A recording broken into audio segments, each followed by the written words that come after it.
Now a jury in Scottsboro deliberating in the domestic violence and child abuse trial of a former Scottsboro police officer. Just minutes ago, we learned the jury in Ryan Manning's case asked to go home for the day. Manning is accused of breaking more than a dozen bones in his infant daughter's body. Let's bring in WAAY 31's Georgia Clark now, who joins us live with more on what happened during today's arguments. Georgia? Well, one thing that the prosecution pushed is that actions speak louder than words. And one action they think speaks volumes is the fact that as soon as DHR put a safety plan on the family, Manning moved in with his parents. Now, the safety plan deemed that the child's parents could not be unsupervised with their daughter.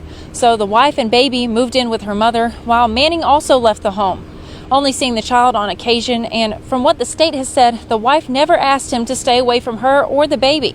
But according to the prosecution, Manning spent much of his parental leave away from both of them, and even ended that leave early to go back to work. And when back at work, he would tell his co-workers, some of whom testified in this trial, that he wanted that crying baby out of his house.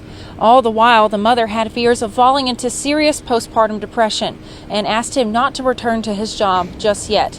Now, the defense's argument to this is that the first few months of a child's life can be really difficult, and that what the state said about him being somewhat absent is just not true, and that the locker room talk heard from his co-workers is hardly admissible.